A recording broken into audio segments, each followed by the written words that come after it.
Hello, everybody. Welcome back to Dougy's Dungeon. Today we have Lemuel of the Black Sword or Law Darkwell on TikTok. So why don't you go ahead and shout yourself out? Hello, everyone. As he said on TikTok, I am Law.Darkwell, but everyone calls me Lem. You could also find me on Wattpad. I write stories at Lemuel McMillan. It's LemuelMcMillan. It's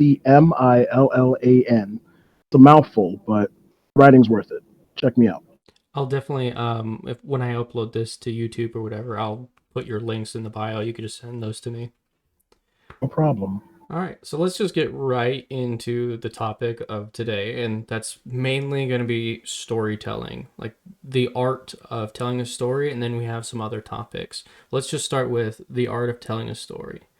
Where when All right. you sit down to start basically, getting into the characters that like the NPCs that you're going to be, you know, playing at the session, how do you get into those characters? How do you like embody them? Hmm, great question. It really depends on the character. Some of the characters, actually, unfortunately, a lot of the characters are just facets of me. So it's just kind of a matter of, okay, this guy is sneaky and possibly shady. So I lean towards the version of me that I use to mess with my children when I know they want something. I know I don't want to give it to them, but I don't want to just say it outright. And so I lean into that guy. Or maybe, if it's a more jovial, friendly character, I lean into the aspect of myself that's more comedic.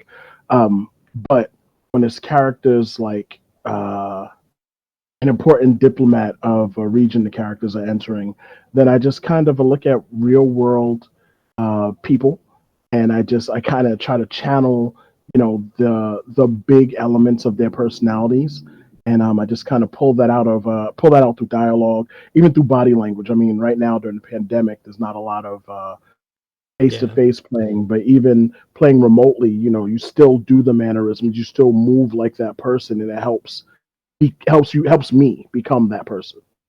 Yeah, I do a lot of, acting with my hands, especially when I'm sitting behind the dungeon master screen, when we're doing in person or whatever.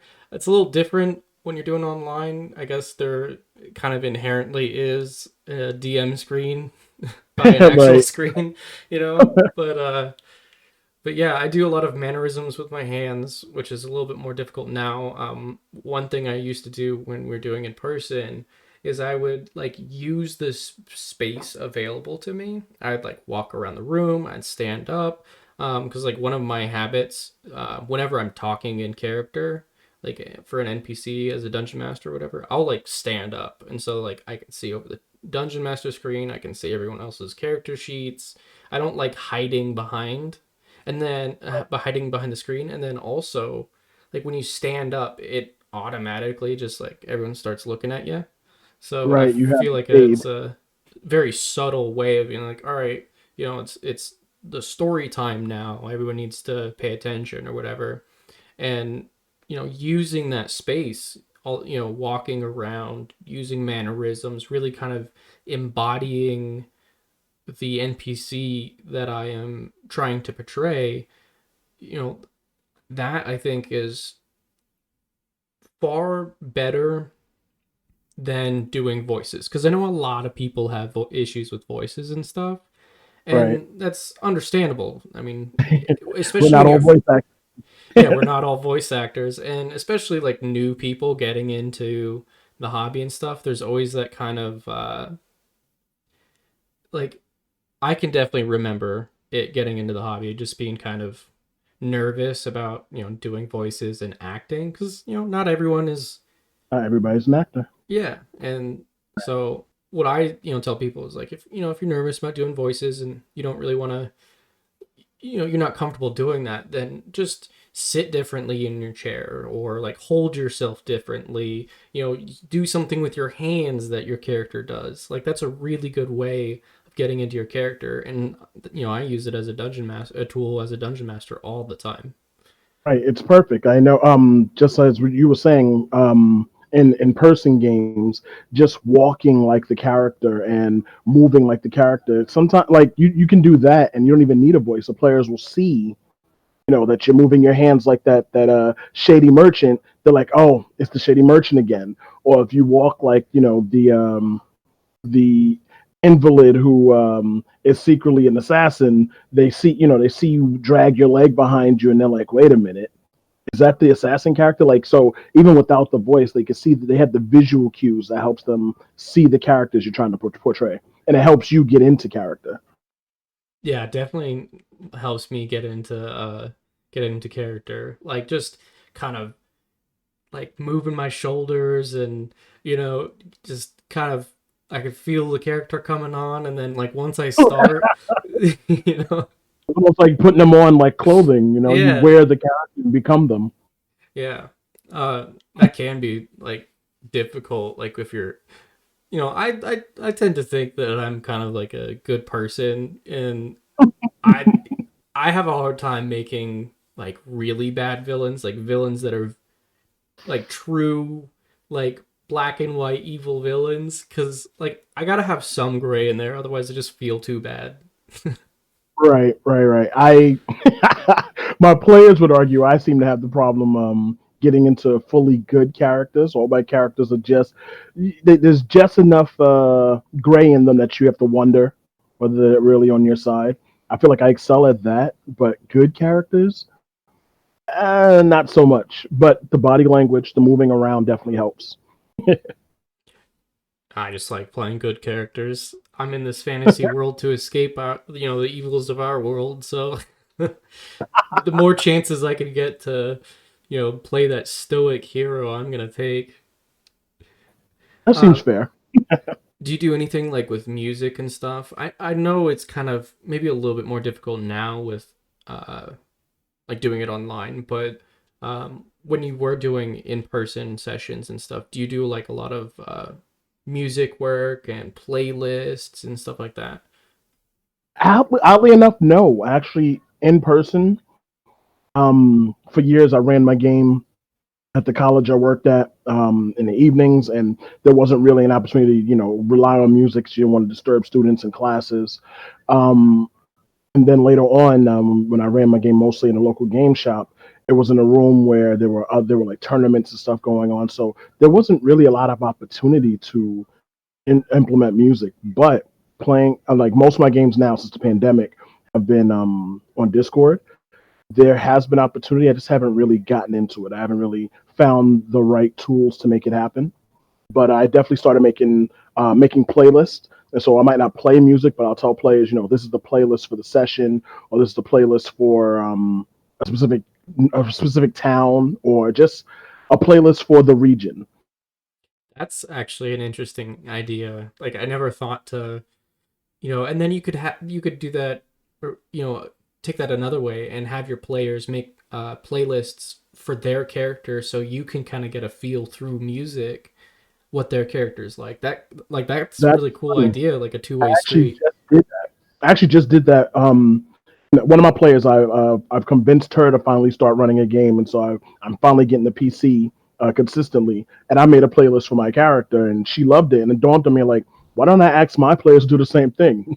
I thought to do it, but I never thought to ask them to do it. Yeah, that's a really good idea. I might actually start doing that from now on, like just from here on out, because Yeah, if nothing else helps you get into the mindset as well. that's awesome. I gotta definitely start implementing that. Do you do voices? I do voices all the time. I attempt voices, but when things get heated, hot and heavy, like how role playing gets deep, or maybe even the role playing turns into more action, more combat. Sometimes I slip out of it. My only consistent voices are goblins. I don't know, something about goblins appealed to me, and so it's very easy to stay in goblin mode. Dredge Mage definitely will probably agree with you. He loves goblins as well. The best. Yeah, They're so versatile. Boblin the Goblin.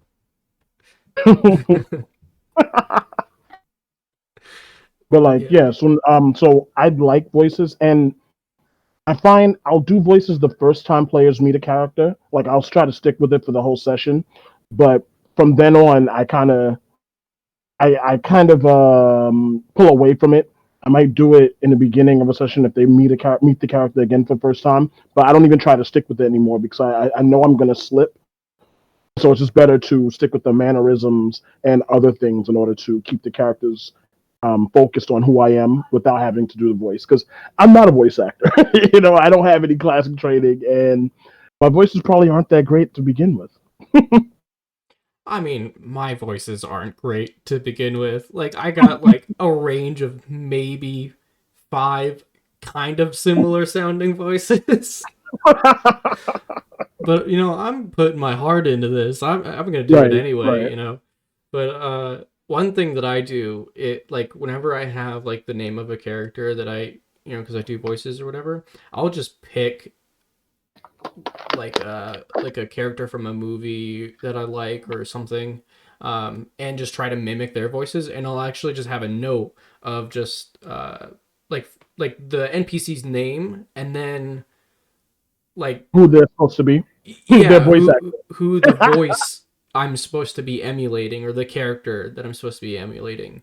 And then that just like really quickly like helps me get into who I'm trying to sound like. And so cuz I used to have the same kind of problem where I'd fall out of it, or worse, I would have one character, like one NPC, and I do a different voice for that, and then another NPC and have a different voice, and then between going back and forth like through a session, Juxtaposed yeah, they voices. would just merge into one voice. You're like, wait, Right, who are we right. talking about? But I like that idea of having like in your notes having the character's name and then keeping track of who like what real world actor or character they're supposed to that you're still trying to emulate. I do that with personality, but again, I don't really do voices. But if the if the councilman is like very Palpatine, I'll write next to his name Palpatine, and I'll know I might not try to do Palpatine's voice, but like he's definitely that's what I'm channeling as I role play the character. I don't know. I think it'd be hilarious to do Palpatine. One of my favorite things to do is like one of my favorite characters to have. I really like making at least one of my gods in my games uh like Captain, was it Captain Kirk from Star Trek?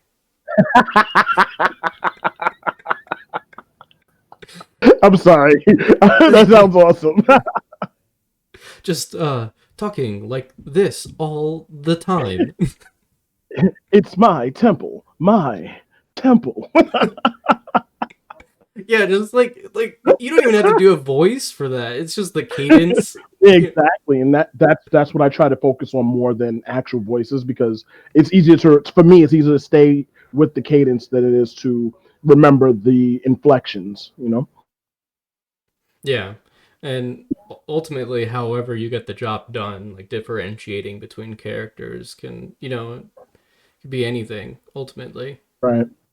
I also find what useful just their vernacular. If you have a character who's supposed to be highly educated, you try to stick with the big words. And then you have a character who has less education or less refinement, then utilize smaller words and you maybe clip specific words and speak more curtly just to emphasize who you're trying to be. You actually just touched on something that like I didn't even realize I was doing. Like now that I'm thinking about it, I definitely do that. But I never really thought it out like what I was doing. So that's It's because you're wearing the character, you were them, and so you didn't even see you were doing it. that's I guess that's true. But yeah, I mean that's a good, advice for anyone who's listening or watching this, just using different vocabulary. That's a really good idea. Yeah, like as a writer, like I think about these things like characters, like when you're reading a story, you can't hear their voices, and so you have to differentiate the characters, in different ways, like maybe what they see or how they react to what they see, how they speak, what words they choose, especially like a thing I like to do is like I pick a few words that I feel like the character would use a lot. Because if you listen to people speak, you notice a lot of people always use the same words over and over again. So you pick these words that represent that character that you feel like work well with that character, and though you try to fit them in as often as possible, and it begins to build that personality that the character that the players can recognize as, oh, that's the Baron, oh, that's the merchant, because just from how you say it and what you say, not necessarily the tones that you use, not necessarily a voice, just the vernacular, the vocabulary. I guess you could go like even more to an extreme. I don't know if you watch anime or like used to watch anime, but like Naruto first season where his catchphrase was "Believe it," and that got annoying real fast. It's funny. I love anime, but it's funny you say that because my youngest, he just got into. Well, he started watching Naruto, and I don't know why he skipped most of it and jumped straight into Boruto. But every time I come out and he's watching it, I'm like, "You're still watching Naruto? Believe it!" And he gets so upset, like, "Dad, stop!" Yeah.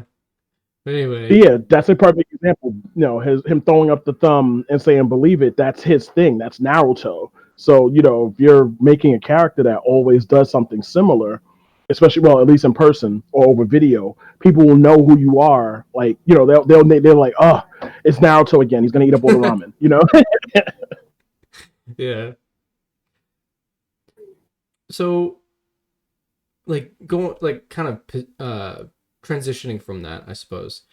Like, do you with your characters, do you like to have like a lot of like long standing, like overarching, like for the long haul campaign kind of characters or NPCs? I mean, do you have a lot of them? Because me personally, when I run games, I don't have a lot of, I guess, unless there may be a main villain. The way I run games and the structure of my games kind of happen, I don't have consistent NPCs.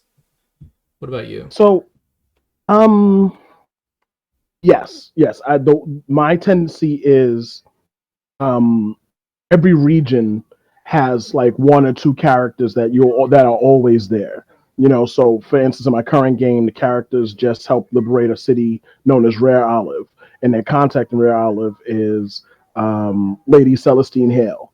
And so whenever they go to Rare Olive, I know they're going to talk to Celestine Hale. Whenever they go to Rare Olive, I know they're going to stay at the Grinning Man Inn, which is run by a pair of half orcs. And for some reason, I'm drawing a blank on what their names are for all of a sudden. But whenever they go there, I know they're going to interact with those characters. So those characters become part of my notes for that town. So I might not write down any other NPCs. I might not have any other NPCs that are important. But whenever they go to Rare Olive, Lady Hale and the two half orcs are always red. I'm always primed in my head for the players. But yeah, so I usually have like two or three NPCs for any region, any location, just just in case the players go there. But yeah, as far as like just character NPCs that they'll always run into, usually they're villains because unfortunately those are my favorite characters to run. Well, I mean, and But they drive the plot as well most of the time. I mean, unless you're playing right, an evil right. campaign, good guys running the plot. Well, technically, the good guys become the antagonists. So I say villains, but I mean antagonists, really. But yeah, so if they run an evil campaign, then the are the good guys. So either way, I'm always I love the the antagonistic characters. Um, Actually, again, in my current game, though, the players are in essence trying to free the imprisoned gods to kind of fix the balance of power, the balance of divine power in their world. And so the first god they freed, his name is Vinny for short. Um, Vinny's a character who is now like it's funny when I made him he wasn't, but now he's like an important character. He's almost the Gandalf to their fellowship. And so Vinny's one of those characters where he's not an antagonist, but I constantly he's throughout the game he's an important NPC who they always refer to, who's always showing up to help them, always just pointing them in the not helping them. I don't play like that, but usually they're the director, point them in the right direction. Yeah, like one of the things that I tried to avoid, I mean, obviously, if we're going to be talking about like having consistent NPCs, is like the dreaded DMPC. Yeah, I And never. like I guess that's kind of why I say that like I don't have a consistent character um that I I never plan, I guess I should say. I never plan for my characters or any particular NPC to be a mainstay. I let my Right. players pick those ones, and most of the time I'll have it to where the character has their own objectives and they're gonna go off and do their own thing away from the players. I never want um that issue of like a DMPC, and Right.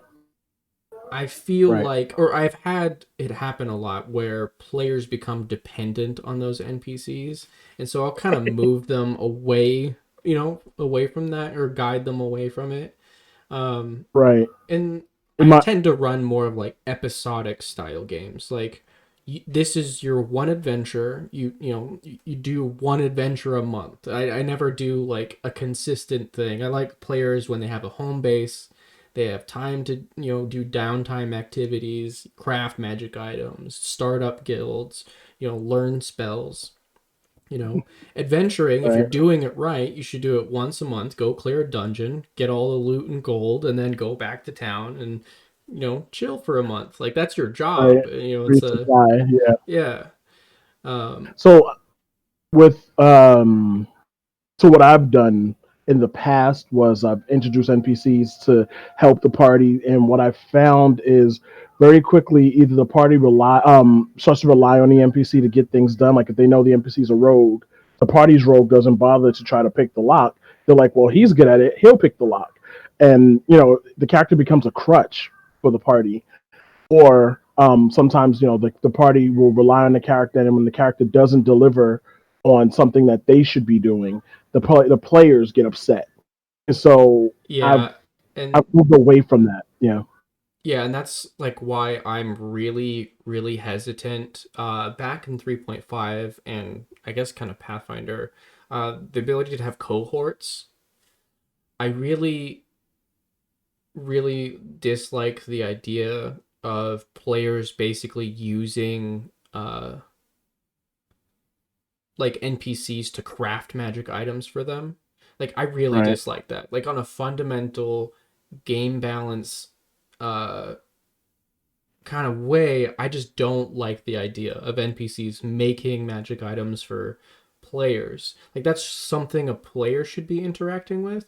And one of the things that I guess tend to do whenever players try to do that is like the NPC obviously has, a mind of their own in the game and everything like that. I'm less inclined to just make this NPC or a cohort a indentured servitude because that's kind of what they become. They're just this Right. background character attached to the party that just makes magic items and because they're kind of under the control of players but not Right. you know Yeah, I don't make cohorts for the players. I don't stat out NPCs yeah, unless I know neither do unless the I. antagonists and the players are going to fight them or something like that. Like friendly NPCs that help the players, they have no stats, they have no abilities. They might have one skill. If they meet a guy, they help him out. He's become a friend of theirs. He's a blacksmith. He can maybe smith basic items, maybe, but he has no like special skills the party can lean on because, as you said, these NPCs become animal companions. They become pets. Yeah. It's like, hey, blacksmith Bill, I need you to make me a new hammer, and it's like, okay, and so he makes him a hammer. Hey, I need you to make me another hammer, okay, and like, so they lose being a character and become more a tool. And so yeah, I really I pull away from that. I haven't done that in quite some time. At this point, I mean, this way I sometimes don't even name my NPCs until the players talk to them, and And even ask then, what their name is. right, Yeah. exactly, they don't ask the name. I don't know the name. Like I have some really cool books of random charts, Yeah, I do as well. Just like random including name charts. names and items stuff like that. Yeah, because I it just became annoying. I'm sorry. So my first two games, I spent a lot of time creating maps, and I'm talking not just world maps. So I mean, every town had a map. Every store in the town had a shopkeeper who had a name. Every shop had a itemized list of what the shop carries. And I've had players walk into town, look around, and walk out of town. Yep. I've had players completely bypass towns. I've had players I've had players walk into dungeons and glance around and go, nope, not for me, and leave and never go back. And so I prep. I'm real specific on what I prep because I'm a dad. I work full time. I'm a husband. I spend a lot of I don't have but so much time to prep my game, and so I put my heart into it. And so it hurts when you put so much effort into something and the players either ignore it or you make this NPC that you create a cool backstory for, and you're excited for the players to like get into their backstory and like go. It may even be an adventure hook, and when they meet them, they're like, uh yeah, you make hammers? No, I don't make hammers. All right, no, no, thank you then, and they leave. And so all this thing you built up for this character is wasted. And so I'm very specific on what I prep and how I prep it. And as far as NPCs are concerned, until the players show they're going to interact with them, I don't even name them. Yeah, like basically what I've started to do now, like what I've learned how to do is basically just like have floating encounters or floating NPCs or floating dungeons. Like I'll just Right, have a list of things that like, a dungeon that they could go in, like a fully fleshed out designed dungeon or like a fully fleshed out designed encounter, fully fleshed out designed NPCs. And then they're just floating. I don't have any prep or whatever. And then whenever the players interact, they're like, because like I said, I tend to lean more towards running the more episodic style games, like from a home base, and the players go out. They explore a crypt or a dungeon or whatever, and then they come back. I like running those right. styles of games. Yeah, And yeah. when My you games. Sorry. Go ahead.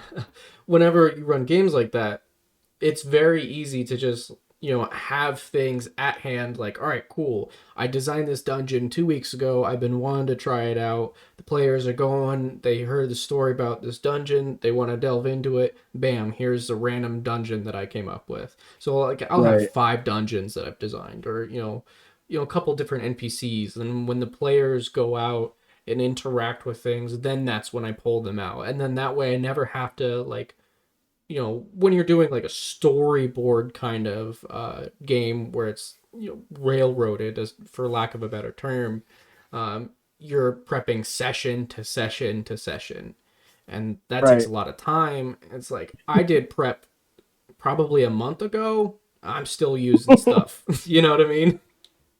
Yes, genius. It's so I did that with a game I ran for my sons, and it worked out really well because I just had all these elements lying around, and so when hey dad, we go looking for an adventure. Hey, okay, which one fits what they're doing? This one does. Perfect. Here's a dungeon for you. But with my older players, I like to I'm a storyteller, and so it can get railroady. Um but at least with this newest game, I tried not to. I tried to just I gave them a map and I said, "Hey, you guys are here. What would you like to do?" And I don't know, for about 5 sessions, they kind of meandered, confused, and then a couple of players approached me and were like, Lem, are you okay? Because usually, you direct us through the story, but this time we feel like there's no direction. We don't know what to do." And like, yes, And that is intended. yeah, exactly. I said, that was on purpose. They're like, um, we're not having fun. It hurt me a little bit because I was excited to run a sandbox world, but you gotta know your audience. And so now I've gone back to my storytelling style of, this is what's happening this chapter, and they go from point to point, dealing with whatever issues they have to deal with. But I still like I'll create a couple of dungeons and I have them in a book of maps and such, and have all my notes. And the players might go to the mad scientist tower, or they might go to the old abandoned fort. And no matter which one they go to, it's the map I made. Yeah. So it's just Phantom choices. yes, yes. And yes, I tailor specific elements to it, of it to what their overall goal is. But even then, I'm still just using the generated map I have already, and this is like, okay, so the MacGuffin at the end of it is And I look through the list. Okay, today they're looking for the sword. So yes, it's a sword at the end of this dungeon. You know, and it just is. It's developed because of all the prep time I've put into adventures just for it to fall flat by no fault of my own, but because players don't always. You can't control your players. Tip for new game masters: you can't control your players, and honestly, you shouldn't try to. You should Yeah. give them an opportunity to do what they, do what their characters would do, and sometimes that means them avoiding the dungeon you plant for them. You have to be okay with that. So make the dungeon. Don't tie it to a location, and when they find something they want to do, it's the dungeon you planned already. Yeah, floating dungeons, floating encounters, like that's how I run all my games. One thing I did want to talk about was kind of like um, advice for those dungeon masters that are kind of stuck in the same role that you are, that want to do sandbox games, but their players seem like they don't know what to do. What Hmm. I do to solve this issue, or I've actually started doing it fairly recently. What I started having my players do, session zero, we're figuring out what their character's goals are. Like, yeah, you do your backgrounds, like your backstory and all that kind of stuff. But I want to know what your character is adventuring for. Like, why are you going out and risking your life? Why are you adventuring? And Yeah, what is your end game?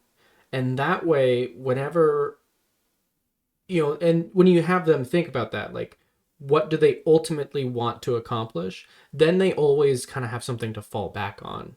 And right, right. there's always something for them to figure out, like, and we kind of talked about this when we were having our conversation before, um like forever DMs versus forever players.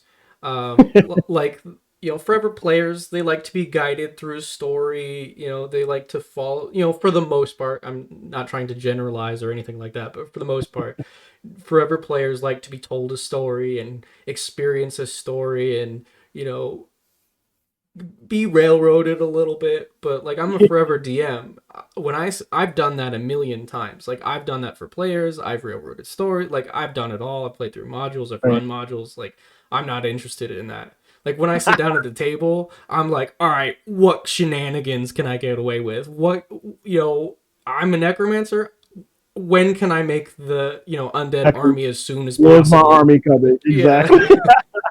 So it's interesting because yes, most no, I can't make that generalization. Uh, Forever players, some of them do love being railroaded. They love being drawn to a story, but it's not. I don't think it's a trait of a forever player as much as just a trait of specific kinds of players. Like I have played two players in my game currently who are they've been playing since before I was born. I'm about to be 40. Right? They've been playing since before I was born, and for them, playing in my game was kind of a culture shock because they used to play in games where they didn't have to have backstories. They're used to games where it's where they just go from dungeon to dungeon, go to town, like you were saying. They go to dungeon, they go to town, they sell their loot to go to the next dungeon. And my games is a story. Everything's moving, everything like the whole world is realized. And so it's the world is more than just what they're doing. And so they have to be aware of more than just, hey, I went to a dungeon, I got some loot, I'm gonna sell that loot. And for a while it was hard for them to really get into my games because they didn't like that. They didn't like they didn't like the fact that there was a moving story that they had to be a part of, or more accurately, not to say they didn't like it, but they weren't used to it. So I don't want to say all forever players are like that, but yeah, many forever players they like to be led by the nose. They like to be told, okay, now you guys have to go to Mount Doom and drop the ring in in the lava, and so now they know what they have to do, and now they're like, okay, cool, we can follow that. But I find for game masters, they like that open world feel, and I think it's because they spend so much time guiding players in like even if they don't literally have a script as a game master you know what you're going to allow the players to do, and so you don't stop them from trying other things, but you kind of guide them. And so as for a game master, that you kind of and I know for me personally, I want to be a player in somebody else's world and just explore the world. I want to explore. I Yeah. don't want to. I don't necessarily want to go and fight the Baron now. I'll do it because obviously that's the story. But right now we're in this town. I want to know why there's no animals in the town. I want to know why everybody's pets are disappearing. Even though that might not be the adventure, it caught my interest. I'm gonna go do that because it's something fun you've created. And yes, you didn't plan for the players to look for that, but I'm gonna do it because my character's curious, so Lem is curious. Yeah. And like I guess I kind of talk about so on TikTok, for any of you who are a listener here but not a viewer on TikTok, um when I do like I've been doing recently like world building questions, like asking like really weird fringe questions, like Oh my how is god! water distributed in your world, are there any constellations of importance, what are the weather systems of your world? Because like when I'm a player, whenever I actually get to be a player, I know as a dungeon master those are the things you like gushing about. Right, Like if I had a right. player that was sitting here like, where does all the trash go? I'll be like, breaking out a lore book, but like, all right, it goes here. This is what these are the people that work on it. It's the trash guild, and they got to work with the trash fairies. Otherwise, the trash fairies and the trash guild, they have a guild war. Like those kind of things. Those are the So things I I love love that experiencing as a stuff. player. I used to love writing that kind of lore, but my players, I hate to say it, they've kind of beat me down to the point where if I know that, since I know they're not going to ask, I almost don't even bother to write it. But watching your TikToks asking these great questions, lately I've been like, wow, where does the trash go? Like, I have a general idea, but it's not something I've written out and like really fleshed out because I know the players aren't going to ask. So I don't want to have my heart broken. I don't want to put all that work into creating this lore and then no one ever asks about the trash. But You your gotta questions are fantastic and they get my wheels turning. It makes me ask questions that I didn't even realize I wanted asked. yeah. I didn't. It makes me ask questions of myself, and I really enjoy that about your TikToks. One thing that I do, like to kind of, I don't know, throw it in my players' faces. Like, no, I came up with this. You're gonna listen to me talk about it. Like, just say for instance the trash or whatever. Like we're going with the trash fairies. Whenever the players like leave a certain location, like if in a civilized town, um, like whenever the players leave a certain location, and it's assumed that they kind of leave stuff behind. I'll just have a little, an NPC come out of somewhere and be like, "Oh no, you can't do that. You gotta appease the trash fairies and leave sweets out for them." And then the players will be like, Wait, the "What?" what? Yeah, Exactly. it's just a taste, and then all of a sudden, trash fairies will catch their interest, or like it could be anything. Like you just drop a hint that there's gelatinous cubes in the sewer system, like, and then that'll be a kernel in the players' minds, and then whenever they need like to get rid of a body or something, they're like, "All right, I know exactly where to go. We're gonna go into the sewers," and then bam, just like that, you got an entire encounter that you can go right into, because That's players will hold hilarious. on to things like that. I was teaching my youngest son. He's 12. He wants to game master, and I was he and I talk about monsters and how to set up dungeons and stuff. And we started talking about gelatinous cubes, and he was I don't know why it caught his attention, but I forgot what I was prepping for another adventure with my current group, and he walks over and he's like, "Dad, what's that?" I'm like, "Oh, it's going to be a hallway, but there might be a drop." He's like, "You're going to put cubes in there? You're going to put gelatinous cubes in there?" And I'm like, "Maybe." He's like, "They're all over the place. Why?" And so it's just funny because people pick up on little things, and so you say trash fairies, and then later on trash comes up or trash disappears. And they're like, "Okay, we're the fairies. What do we have to do to make them happy? I don't want any trouble." Yeah. But you never know what players are going to pick up, what players are going to pick up on, and so that kind of lore is fantastic, and I like that stuff. But again, I just feel like sometimes players don't appreciate Speaking of gelatinous cubes, they're actually one of my favorite monsters because how I like to use them is I'll basically just have like a skeleton that's in them, and then the gelatinous cube, unless they make it like a high perception roll or something like that. Um, Transparent. yeah, It's it's a skeleton. transparent, and they're like, "Oh, a skeleton," and they go to charge the skeleton. It's like, "Oh, You run into melee and bloop, you're caught. yeah, invisible I love, cubes." Yeah, I love it. What I like to do is I have like a pit or something where the play. I'm sorry, a shallow pit where the players see it and they're like, well, we can't jump it, but we could just climb down and walk across and not realizing this is like this cube in it. And so they climb down right into the cube. I love that. It's funny to me. yeah. And then they're like, why is that skeleton approaching but not moving at all? I don't know, bud. Make an insight check. Exactly.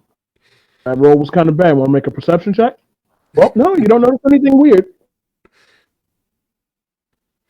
So, like, we're talking about like forever DMs versus forever players, and Dredge Mage was saying that they want to run a game that is only like exclusively of DMs that have or like players that have DM'd before. What do you think of that kind of game? I think that would be a blast, honestly. I I'm of two minds. One, it could be epic because now you're playing with players who understand the work you put into the game. You're playing with players who are used to having to tell a story. So when they play their characters, they are inclined to help build that story with you. It's like Dredge Mage is saying in the chat. It becomes a collaborative story. Storytelling.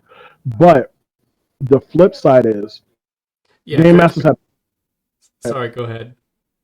game masters have their own styles, and so some game masters, like what I've encountered, is if you do something different from the way another game master does it, some game masters okay with that. They acknowledge it's your game, you're going to run it your way.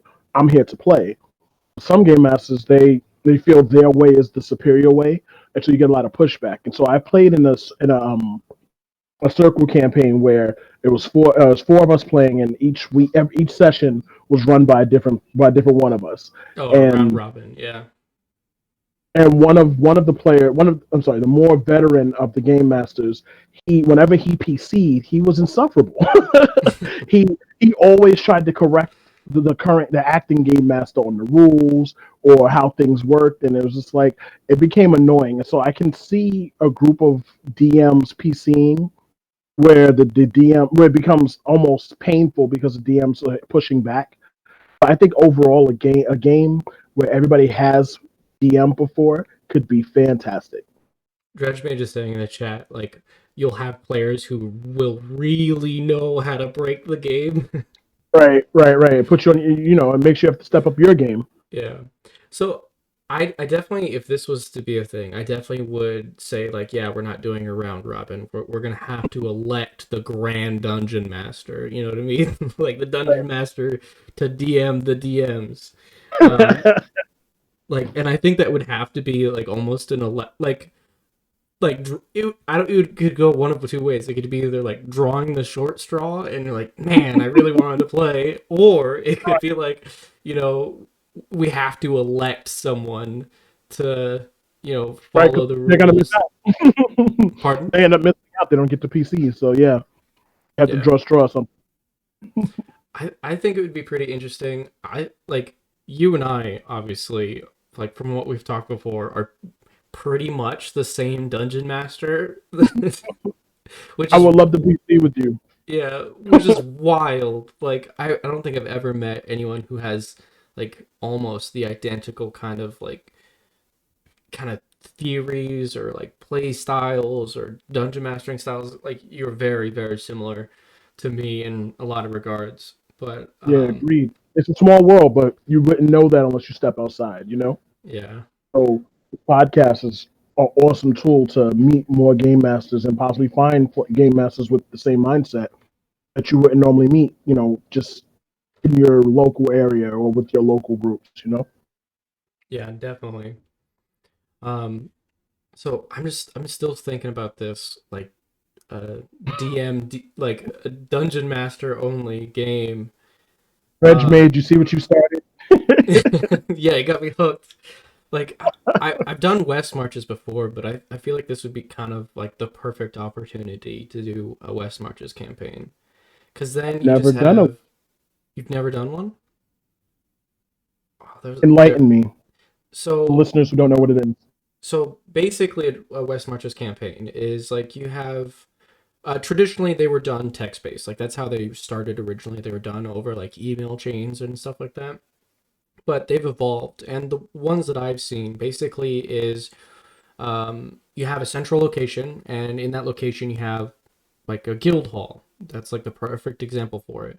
And so there'll be, quest postings. And then you have a whole bunch of players. You could have like 20, 30 players. And whenever anyone has availability, be like, all right, I am running a game for this quest in this dungeon. Who can make it? And so you have a game of, you could get kind of ridiculous. And like if everyone has the day off, you could have a 30-person delve into a mega dungeon.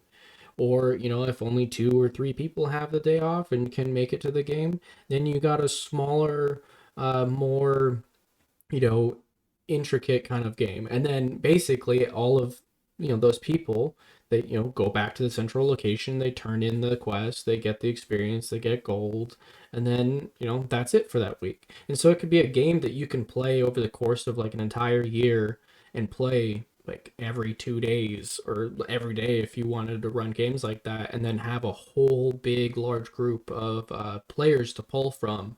And then they have characters that can interact with other players and other characters at any given time, like whenever they just sign up for a game. It's a really cool free form style of playing. I Yeah, really enjoy that kind of game. I'm loving the concept. I think that would be awesome.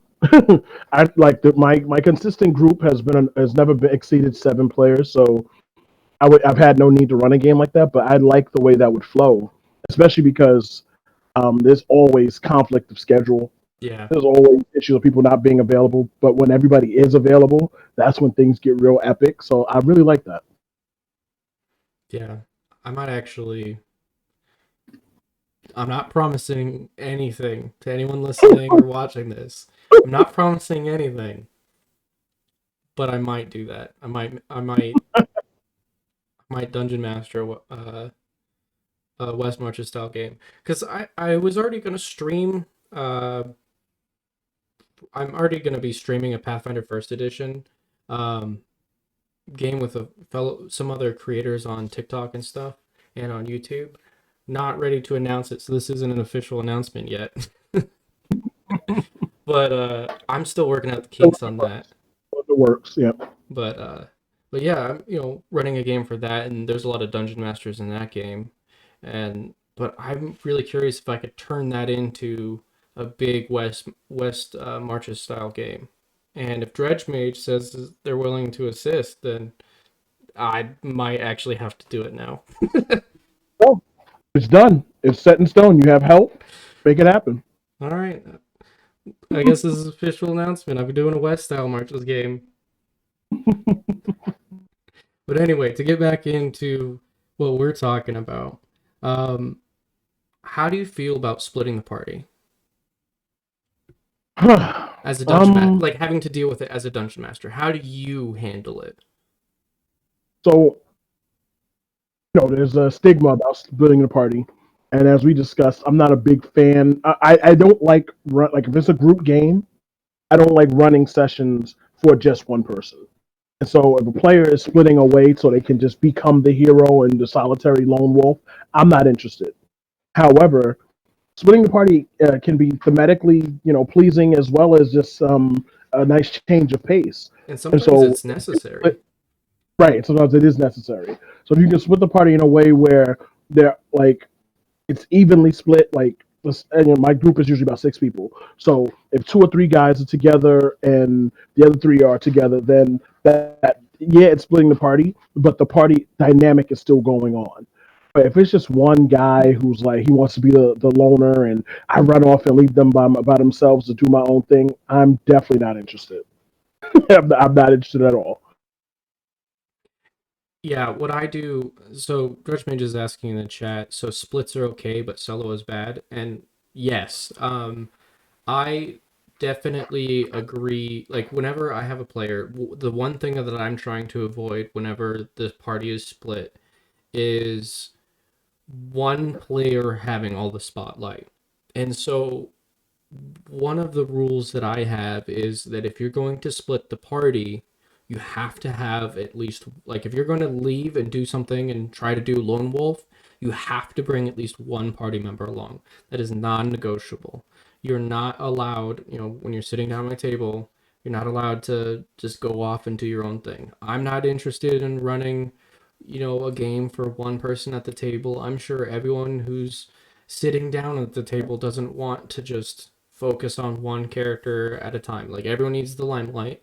And so I'm, make it as a rule, like, if you're going to split the party, if you're going to go off and do your own thing, you have to bring at least one party member along with you. That way the party's split. And then that also prevents the unfortunate event of, like, that player gets into some shenanigans and they're the only one there and no one else knows.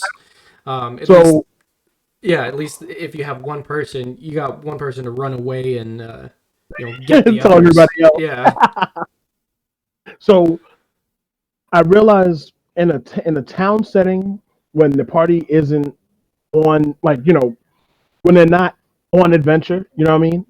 I That's a don't little mind if different. Yeah. goes off, exactly, and that's okay. To for a player to go off and maybe go shopping, maybe go meet a friendly NPC. But if they're in a dungeon or they find out about a dungeon or a quest, and they decide, hey, I'm going to go do it by myself. I'm not for that. That's not the kind of game I'm there to run.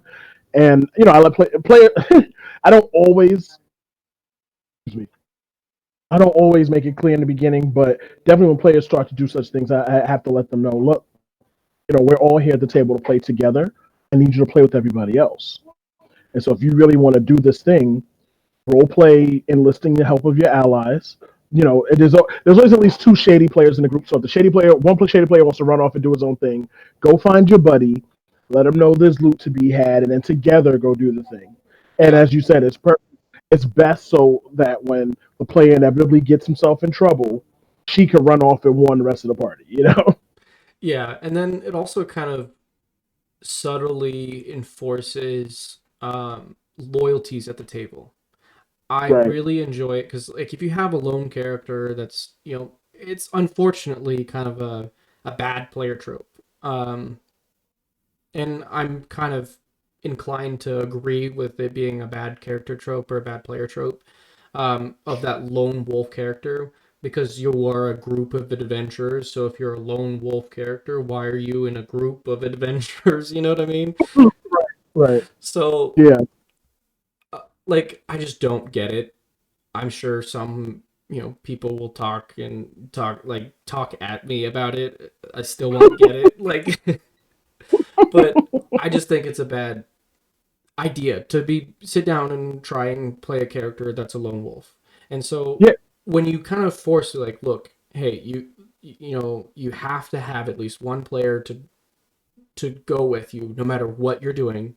Like, if you're off in a dungeon, going off and doing your own thing, and I'll kind of even draw the line, like, even if they're in town, if the player's trying to do something that's could go combat ways, um I'll just straight up tell them you have to bring someone else to do that.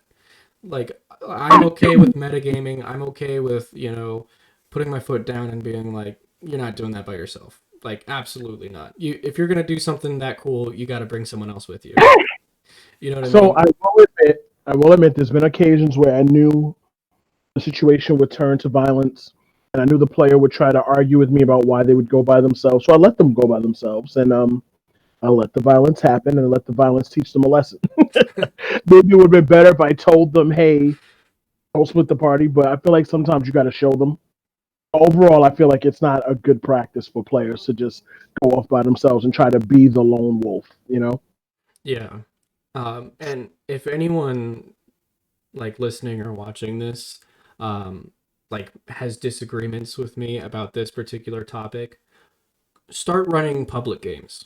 Like, run games for random people, for, like, Adventurers League or for Pathfinder Society or, like, any equivalent. start running public games and then come back to me and then tell me what your opinion on this topic is, because I'm telling you, like, I have run, like, in high school I used to run Pathfinder Society games at my local game shop to make like some money on the side or whatever. And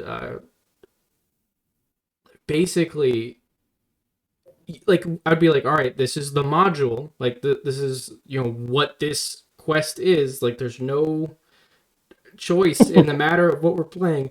I'd have players try and go off and be the lone wolf. I'm like, what are you doing? Like, you paid me money to be here at this table.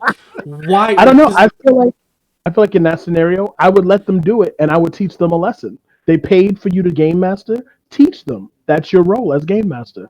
Teach them a lesson. no, I was just like, no. I know. I know. I was just straight up like, all right, make a new character to play in this game with. Like, Yeah, that's funny. It makes me think of the game I created for my wife and her sister. It started out very like X-Men. The players are at a school for the gifted, and my wife makes a she makes and it was a homebrew game, and so she makes what they call an animus. It was an animal that can turn into a person, and she makes her character. And then her sister, she makes like a magically inclined girl, and her sister's character just they got there for the first night. It was the rules were laid down. The rules were the school is secret. You can't go outside and let people know about the school. And first night, sister tries to escape. They stop her. They bring her back, and they're like, "Look, first rule about Fight Club is you can't tell people about Fight Club. You know, you can't leave. That's the only one of the only rules of this place." And the next night, she ran away again, and I had to go. You know what? Fine, your character runs away. Roll up a new character. And she was like, "Why?" And I'm like, "Because the game I'm running is here in this school.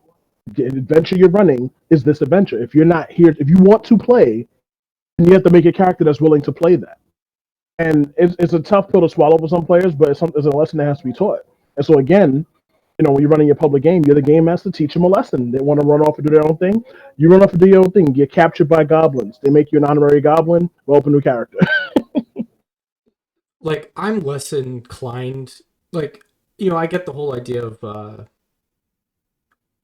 like using violent, like they go off and do their own thing, and then combat starts, and they get their butt royally handed to them. I'm less inclined to go that route because that's still engagement for the player. That is a good. Especially, like, this is something, because I tried to do that too in public games.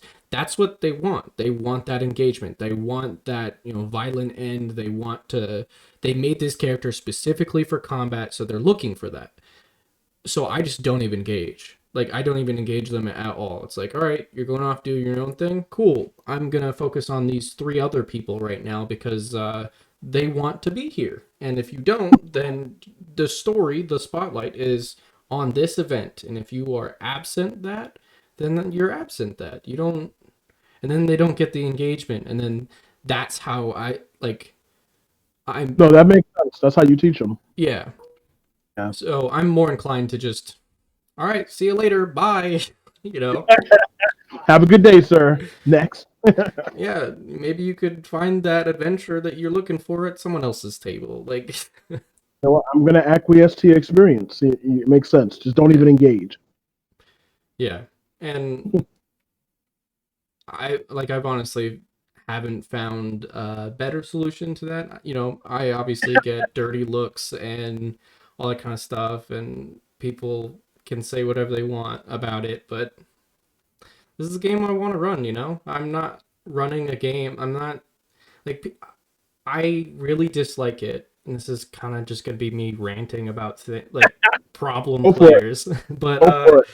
I'm really disinterested and kind of fed up with a lot of the players that and dungeon masters of the doesn't matter. I don't discriminate. Players and dungeon masters, just anyone who plays He this does not game discriminate. and thinks that this game isn't just a hobby. Like, this falls in line with like the dungeon masters who feel like they're providing a service for people, and to a certain extent, yeah, you are, but you're also a player.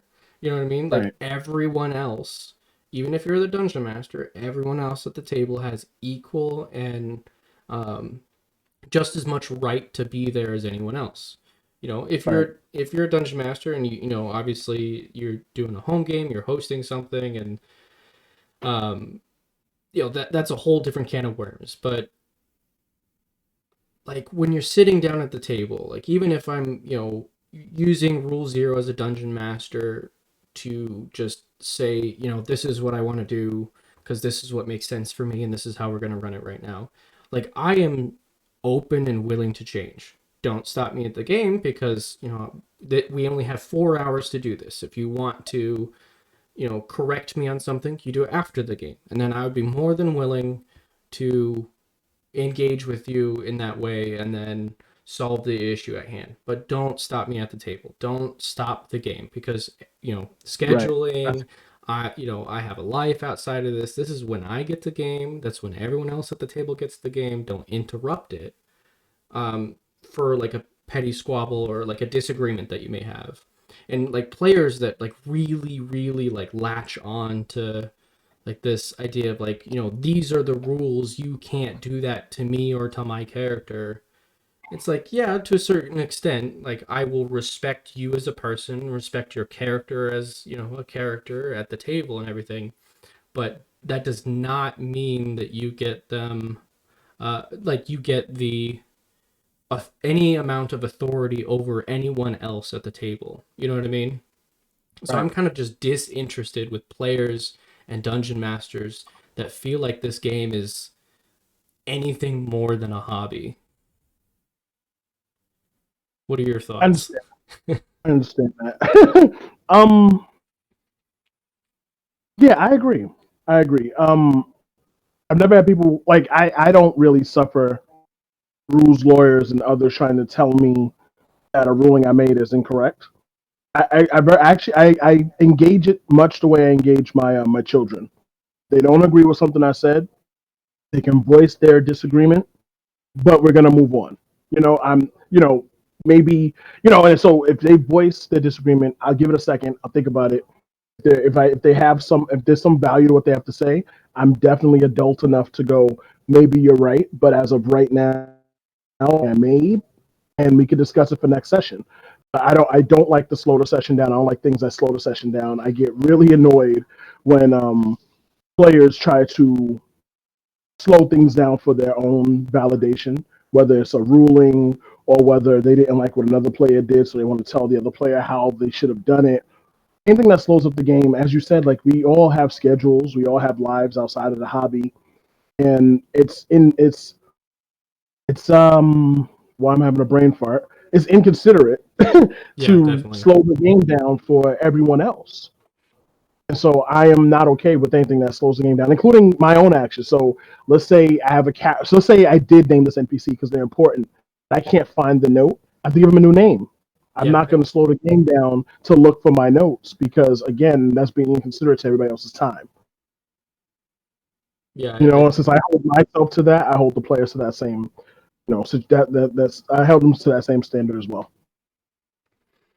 yeah. I think it largely just comes down to like a respect, like respect everyone's time at the table. Respect the Right. dungeon master's time and you know the effort that they put into putting together this coherent story. Sometimes coherent. I I have some nights where it's like I don't even know what's going on, but you know, give respect to the time that the dungeon master puts, you know, the work in behind the screen. Give Right. respect to all the other players' time, you know, that they're sitting down at the table and, you know, deciding to spend 4 to 6 to however many hours you want to play with 8 you. hours. Yeah, like, you know, that's a large chunk of time that people dedicate to this hobby sometimes. So, like, Job. just Yeah. respect everyone's time. Like, if you think that, you know, because I had like a response on like one of my videos about, like, I was talking about like one of my pet peeves or like red flags for a dungeon master. And it was like dungeon masters who host but absolutely refuse to like share in any of the food or whatever, that's a Wait, red wait, wait. flag. What do you mean? So they host and they don't they have food, but they don't offer it to anyone. That's what you're saying? Yeah, or they refuse to participate in the gathering of food. Oh, Like, got you. Yeah, yeah, yeah. That's ridiculous. That's ridiculous. Like as you know, it's collaborative. We're all putting time in.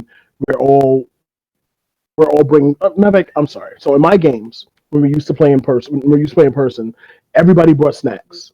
All the snacks were put on a table. If you know, maybe you brought something for yourself, you held on to that. But everybody was responsible. It was an unwritten rule. Everybody brought snacks for the snack table, and the snack table was open to everybody. You yeah, know, it was all part of everybody participating collaboratively in this game, in this session, in this opportunity for all of us to commune together. You know. yeah, and like the response was like that I got, like the comment that I got on that video was that oh no, the game master is providing a service, they shouldn't have to participate, I'm kind of paraphrasing, but they shouldn't have to participate in the gathering of food. Like that's not their responsibility, that's the player's job because the DM is making the story. And I was just like, look, there it is, that's exactly the red flag I was looking for. um like that's just a really bad red flag. That's the Yeah. self-righteousness, arrogance that I like. If I'm sitting there at the table and I have a dungeon master that's like that, I'm like, I don't want to be here. Like this person thinks that they're better than me because they can tell a story. You know what I mean? Like it doesn't mean anything. I mean, the game master is a special breed, but I agree with you. I do agree with you. I don't even think like a game master is like a special type of skill set. Like, yeah, there's people that enjoy it more so than others, but anyone I feel can run a game. Like, modules, homebrew, like anyone could run a game. I don't think it's like a particular type of person that dungeon masters. I just think it's, a particular type of person who enjoys doing it exclusively at the behest of, other people. Like that's like forever DMs, I guess I could say are a specific type of breed of people, but I Well, I'm don't a little think. torn. Pardon? I'm a little torn. I said I'm a little torn. I've played in games run by people who, in all honesty, shouldn't run games, and I've watched game masters run games and tried to help them, and it was clear that they didn't have the chops for it. Like I do believe it is a skill set, but I don't think it makes you anyone better or more superior to anyone else. I definitely agree with that, but I do think it's a skill. I do think it's a skill. I do Yeah. think it's a skill that everyone doesn't have.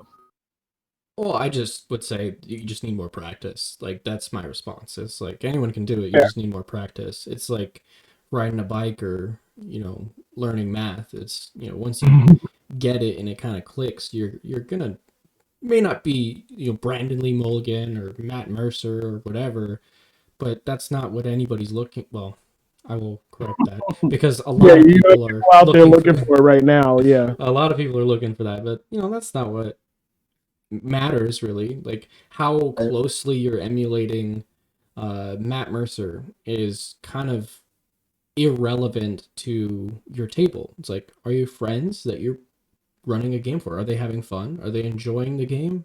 That's all that matters. Whether you are good at it or not is inconsequential.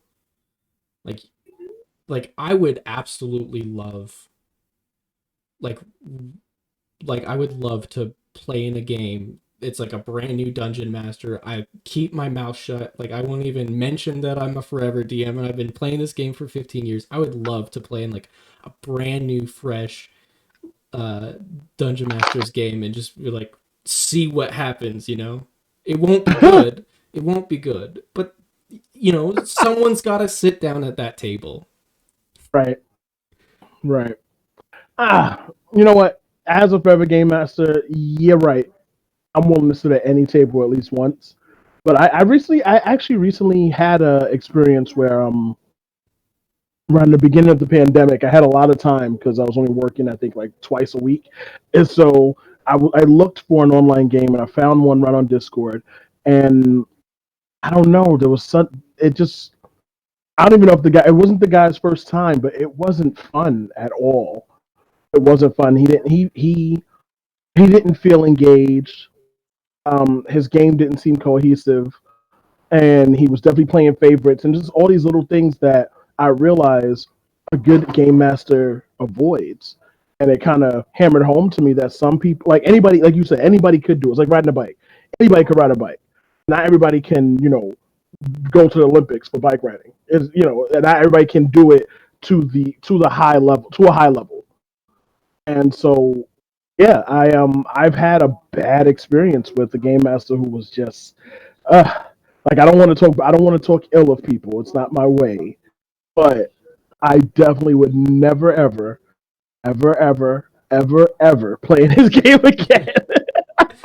But I think that just comes down to, that individual. When we're talking about like just new players or new dungeon masters, I think it's like definitely a line you have to walk with. You could just not jive with one particular person's DMing style.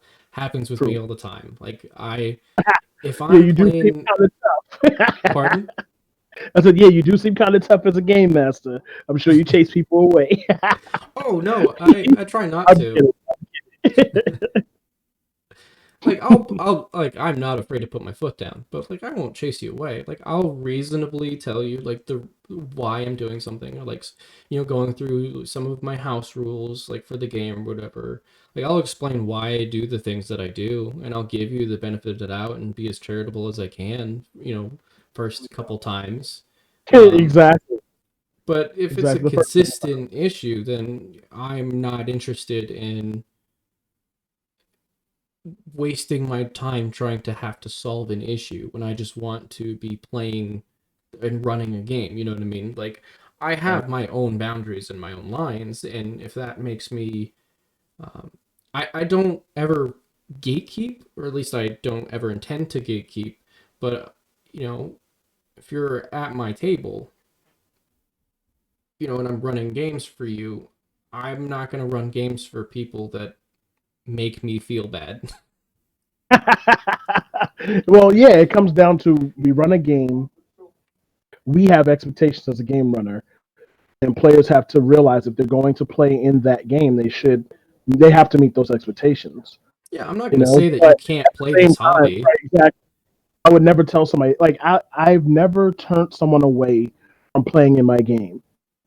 I've always given them a chance. However, there are certain rules that I abide by, and if you can't play by those rules, then you probably need to find another game. But I'll never tell somebody they can't try my game. I'll definitely give them a chance to sit at my table. Yeah, I always will let people sit at my table, but that doesn't mean I'll let you stay at my table. Right, right. Like everyone has an opportunity to sit down, and I'll run a game for anyone, but does not mean you get to come back next time. Yes, yes, yes. Lose my number, please. Yeah, you know, and that's why there's looking for groups everywhere. There's a type of dungeon master to a player. No matter what combination of things you are. I mean, this hobby, especially recently, is way too Yeah, vast to I not be was able to about to find. say that. I was Yeah, definitely about to say that. Like when I started playing. My son is about to be 16. I started playing about 15 years ago, and initially I was playing at my college, and so my group was pretty limited. But we were a facet of the school's gamers club, and one of the rules of any school club is you could not turn someone away. And so we had access to a room to play, but that meant if somebody walked in and said, "Hey, what are you guys playing? Can I play?" By the rules of the gamers club, we couldn't say no. So I've definitely, like I said, I've never turned anybody away, but I've had players at the table, and if they played through the game, and by the end of the session, I knew they weren't going to come back. They knew they weren't going to come back, and it was just kind of like, I'm glad you tried. I'm sorry I couldn't be a fit for you, but you have a good day. yeah. I mean, I've had obviously encounters like that. But I'm sorry, Doing like public but games, and oh, did I cut you off? yeah, I almost lost my train of thought. I don't know what just happened, but yeah, I was just gonna say. So with that, my pool of players was still pretty small, and so you just ended up playing with who was around. But now, like literally, you can go to any forum, like Reddit, Discord, anywhere where they're talking about gaming, Twitter. You can just type, you're looking for a game, and like the resources are so vast to find games. It's it's almost impossible not to be able to find a game. I think that's awesome because it wasn't like that back then when I was playing. Like D&D has blown up in these last, I'm gonna say 5 years. Last 5 years, D&D has blown up so big, at least for my lifetime. For my lifetime of play. It's like I don't think it's ever been this big. It's just kind of awesome, like how easy it is to find groups, and because of so many groups, you can find groups of like-minded people. Yeah. And Um, really, Self plug. If you're looking for a group, my Discord, Dougy's Dungeon, has looking for group sections. So definitely join the Discord. But yeah, touching on that, one thing I would recommend, and again, I will be doing another self plug. But one thing I would recommend is if you are like trying to run games with strangers or like people that you have never played before, this is kind of specifically geared towards dungeon masters, but I'm sure someone out there could make like a player to dungeon master versus a dungeon master to player questionnaire. But I have a player questionnaire that I hand out to all my players before anyone sits down at my table, just so I can kind of get a, a good idea of where they stand. And if you are interested in that, in my Discord there is a Dropbox channel, and you can go look at it. My player questionnaire is open and available to anyone. It's a document. You can edit it however you want, change it up however you want, but that's just kind of generally what I have. And the reason why I do that is I am kind of, since I have experience running games for public and randos and stuff like that, like knowing what you're getting into beforehand is invaluable. invaluable. Yeah. Um, Yeah, I'm gonna check out your questionnaire definitely. yeah. I don't have one, but again, I only play with people I know. Unfortunately, I have like I recently started a group with women from my book club, and it's fantastic because we're all writers, and so they are so eager to write their characters collaboratively with me. But outside of them, I've never played with anybody I didn't know. Yeah. Please, no, I'm sorry. I've never run for anybody I didn't know. I've actually played. I played in one game. I found a local game store, and it sucks because the players were great, but the game master was really boring. But yeah, yeah, questionnaires sound fantastic as far as vetting new players, because not everybody meshes well. Not everybody plays well with others or plays well with you. And unfortunately, as not unfortunately, and as the game master, the players have to be able to play with you. You should be able to play with each other, but they have to be able to play with you Yeah. because you're the one player that's on all game. Yeah, and like if you're not there, then the game kind of just doesn't happen. So, Right. Right. Exactly. um, Everybody. Players get the spotlight. You are the spotlight. yeah. Well, I wouldn't say, like, I try not to be in the spotlight as much as possible as a dungeon No, master. no, not in the spotlight. You are the Oh yeah, spotlight. You yeah, set. You're the camera. You control the lights. If it was a stage play, you're on the balcony directing the lights to who's there. You always have to be on. So a player who can't play with you as a game master isn't going to fit in your game. So that questionnaire is paramount. yeah. You were talking about like I okay. This is a little confession. Um, when I first started dungeon mastering, I 100% was a toxic dungeon master. Like I'm not even gonna sugarcoat it. Like the reason why I know like all the cardinal rules not to break is because I broke them all. DMPCs, my precious setting syndrome, toxic dungeon mastering, gatekeeping. Like I've done it all. Like I'm gonna I'd be like to honest. think I've never gate kept. I've never been a gatekeeper. Like again, everybody's welcome. I play with guys who like, oh, I don't want to play with girls, which is the weirdest thing I've ever heard. But like, I love playing with women. I love playing with different people. But I definitely have some toxic habits that I've had to overcome. Yeah. And you get over them with practice, with experience. Yeah, And it sounds most like you have a definitely. lot of experience. So I know I'm sure you've gotten away from a lot of your toxicity. Oh, most definitely. It's like night and day the type of dungeon master that I am now compared to when I started. So like whenever I think about it, like 'cause you mentioned it earlier, like having like going into like a game with a like all the players you liked, but the dungeon master you didn't. Like I have definitely been in one of those situations where like back when I was a toxic dungeon master, I'd be like, all right, this game sucks. Who wants me to dungeon master for them? Like Oh, see, I have to tell on myself. I've done. Okay, I had a player. He was my first game master. The game was upsetting, but it was a learning situation. But he ran a homebrew game, a hero campaign where everybody made superheroes, and they were like part of a government program that was making superheroes, and the complex they were in was like a prison, and the game starts with the heroes who failed the hero test getting loose, and then the main character, the players had to like had to stop them, right? And he ran the game. This is back when I was still working at working at the college. He ran the game while I was on the job, and so whenever I took a break, I would come out to watch him play, and the players I could tell they liked the concept, but they weren't having fun. And like he played for about 3 days, and then one day in the evening, someone was like, "Oh, this game is fun. I just wish he knew how to run it better." And I made the mistake of going, "Whoa, I could probably run it."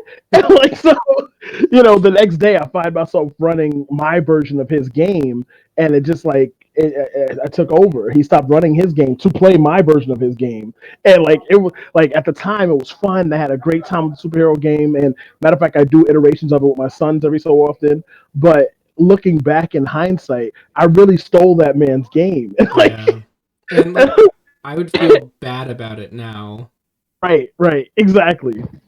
Cuz I like chuckle, but yeah, I feel like a jerk. well yeah, cuz you're like essentially stealing the opportunity for that DM to get better. Right. Like I will admit that I used to do toxic behavior like that. Like I used to, scalp up players from other dungeon masters. Like, That's horrible. but Sorry to laugh, but that's no, horrible. I mean, yeah, I was a bad. I was, yeah, like no sugarcoating it. I was a bad dungeon master, toxic as they come. We I'm all have to learn. You have to yeah, start from somewhere. but now I definitely feel bad, and I have like a more I guess wizened approach to it. Like, no, they need to be bad for a while. Like that's how people find their dungeon master voice. Like Right. as much as I love the Matt Mercers and the Brandon Lee Mulligans and the Matthew Colvilles and everything like that, like, the Giants and stuff. Like as much as I appreciate them and what they do for the hobby, I I dislike the effect that they have on the hobby. Like I want like new dungeon masters to find their own voice, their own style instead of just trying to emulate someone else's because then yeah, they might you know, pick up some things from some dungeon masters and then find their own voice eventually, but they're still always going to be predisposed to that style of dungeon master, you know what I Uh, mean? And right. I feel like in the long run, it will be a detriment. Like don't get me wrong, I So, absolutely appreciate everything that they've done, but I think it will be a detriment to the hobby if everyone's trying to emulate these people. so I think that's why it needs to be talked. People need to, because a new player watches Critical Role, and they love the way the players interact with each other. They love the way Matt Mercer DMs, and so in their mind, that's how to DM. That's not necessarily a bad thing. It brings them in, but there needs to be that discussion that maybe you aren't going to be that way, and maybe not every player. Every player is different. I actually did a couple of TikToks about there's different types of players. Like in my like I have a like I said, I've been playing with these same guys for like a decade now. I have guys who they live to power game. They love to min max, and that's all they care about.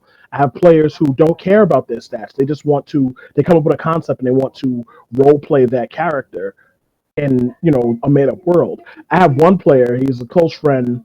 Him and my son. They're always online playing Fortnite together. He he's that player who comes for the camaraderie. He shows up to games and he doesn't care about his character stats. Sometimes he doesn't even care about his character. He's just there to be with to fellowship. He's there to be with his friends, Yeah. and so he's not gonna be Laura Bailey uh with Jester's awesomely cute voice, going through crazy scenarios, role playing with everybody else at the table. He's never going to be that, but that's okay.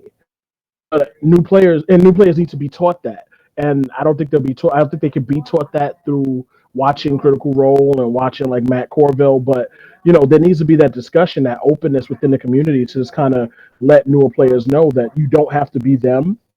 You don't even have to be close. You don't even have to be like them. You can be yourself, tell your story, and just focus on making sure everybody at the table has fun. And that's what being a game master is. Yeah. I and that's kind of like what I want to accomplish with my TikTok videos and stuff like that. Is one of the reasons why the main reason why I set out to start doing these TikTok videos and try and make D&D as a hobby, or tabletop role playing games as a hobby, is to just kind of make a better space, or like just be a voice of reason from Right, someone who has right, made all of those mistakes. Like, I have done all of the toxic behavior. I have, I've burned not all of them, but like I've burned bridges with this hobby. I've made mistakes and everything like that, right, without the use of the internet, or without the use of Brandon Lee Mulligan or Matt Mercer, because I was like a well seasoned dungeon master before Critical Role even started. Like, that wasn't even right. in my mind. Like, I think um I watched the first season up until they switched to fifth edition, because I don't like fifth edition. But Aw. I watched it when it was originally in Pathfinder. And like, back then, I didn't even honestly know who Matt Mercer was, and it's like, I don't like the way he DMs. Like, he's hostile. He's and lo and behold, I'm probably in the wrong. I still have my opinions, but That's funny. I didn't really find Critical Role until the latter part of 2019. Just like I had started a new job and I was working nights, and I just needed something to keep me company. And I don't know. I don't even remember where I heard the term critical. Oh no, I was on Twitter and somebody mentioned Critical Role, and I was just like, all right. People keep talking about Critical Role. What is Critical Role? And so I put on the podcast, and I was like, oh, and it's so funny. Like, people talk about the Matt Mercer effect, and he's fantastic. He's a fantastic game master. But I was more enamored at the fact that the players committed so heavily to their characters. Like, I didn't know they were professional voice actors and all that stuff. I didn't know that. So I'm just like, whoa, these players are like, wow. I would even yeah, he didn't. I wasn't enamored by him. I was just enamored by the interaction between the players at the table. I was blown away. And it wasn't, yeah, as I started researching what is Critical Role, I was like, oh, they're professionals. Okay. Whew. I was, had me scared. I thought I was doing something wrong. yeah. Like, if you want a Matt Mercer dungeon master, you better be like one of the Exactly. Yep. Critical Role players. You know what I mean? Like, Exactly. if you are expecting Matt Mercer level of DMing and commitment, then you need Well, yeah. to be willing to meet that same level. And that's Agreed. the kind of self entitlement of players that I sometimes run into. It's like, well, you're not as good as Matt Mercer. Like, well, you're not as good as his players, so I don't care. I agree with you. I agree with you. If you expect that kind of dedication from your game master, you owe the table that kind of dedication as a player as well. Yeah, like, whenever I have, like, I'll actually have like, I don't necessarily like play favorite, because I run like more than one game at a time or whatever. Like, I don't necessarily like have favorite groups, but like there's definitely like different groups that have better players in them. Right. And that's actually one of the reasons why I have questionnaires in the first place. Is I'll kind of split the good and the new players, or like the players that I know will probably like I'll basically just split the I don't put all the good players in one party and all the bad players in another party, like or all the new players in another party. I That split would them definitely be a evenly. bad. I mix it up. And I do So that specifically because like I want newer players or what I deem as bad players to learn, like learning so experience. And how do you deal with veteran players who don't want to teach newer players the ropes? Like I have a game where I've had a game where one of my players, was definitely a veteran, and by himself he's a great role player, but he wasn't interested in helping the newer players understand the game. It was actually kind of confrontational or oppositional as far as, hey, you understand the game, help me teach these guys. He didn't want to. How do you deal with that? so actually that's one of the questions I have on my questionnaire. Like, are you willing to teach new players? Um, because I value their time, and if they don't want to spend their game time teaching new players, I just don't ask that of them. Like Gotcha. I just avoid it entirely. Like I ask, hey, are you willing to help out, teach these new players how to play? If they're like, nope, then I'm like, all right, cool. That's no skin off my back. Seems fair. That seems fair. You just want to sit here and game, then that's all. That's really honestly all the transaction that I need from you. Um, I just that's how I approach it. I just kind of respect their time, and if they don't want to do it, then I don't ask that of them. That's kind of my job or title as a dungeon master is to teach new players. So asking No, that another seems player to fair. do it, then that's if they want to do it, then of course I'll use them as a resource. But I don't ever expect that kind of thing from veteran players or veteran DMs that are players or anything like that. Like if you're a veteran dungeon master and you have a new player at the table, uh, so I guess kind of talking about like how I learned how to play. I didn't even get to start playing the game until I was able to make my character, and I had to figure that out myself. Like, I would basically show up to the game, Ouch. and they're like, all right, Ouch. cool, you want to play? Here's the books, figure it out. I was like, what, are you serious? And they're like, yeah, we're in the middle of a game right now. We don't want to teach you how to play. So I was like, oh, okay. That's Lo and funny. behold, like, that's where a lot of my toxic behavior came from, is just from the Of group course, I if that originally learned how to play from. So, like, was kind of negative. yeah. Um, but yeah, That's like, funny. It that's not takes. a. I'm sorry. We keep interrupting each other. It's No, it's funny. all Go good. ahead. What were you gonna say? I was just gonna say it takes me back to when I first learned anything about Dungeons and Dragons. I was a teenager, and had just gotten into reading a lot of the Forgotten Realms books, like Crystal Shard by R.A. Salvador. That was like literally the first book I ever read recreationally. And I saved up my money. I brought a box set, starter set for second edition, and I read through it in like a couple of days. I loved it, and I brought my friends over one day, and I was like, guys, we gonna play Dungeons and Dragons. And they're like, we are cool. And they're like, how do we play? I was like, here's these books, read them. They said, nope. so and so I actually didn't play Dungeons and Dragons until I was in my mid 20s, but I learned it because someone, I was the guy with the book saying, "Here, learn the book like me," and they were like, "No, no, thank you." It was cool that you taught yourself how to make a character sheet. I mean, how to make a character so you could play because my friends were not going to do Well, it actually didn't turn out that well that. because like I didn't stay with that group very long. I very quickly decided that I wanted to be a dungeon master. So at the time Nice. I like were playing they were playing second edition. So having a new player figure out second edition didn't go Tobacco? very well. Yikes. Yeah, didn't go very well. So I didn't stick with that group for very long, and then like went to 3.5 because that it was already out at the time. also trying to learn that system as a brand new player with all the bloat it had, not a fun time either. Um, so I played in that a little bit, and then I think fourth edition came out. Yeah, fourth edition came out, and I tried cutting my teeth on that as a dungeon master for the first time. I Ugh, had no idea what I was doing.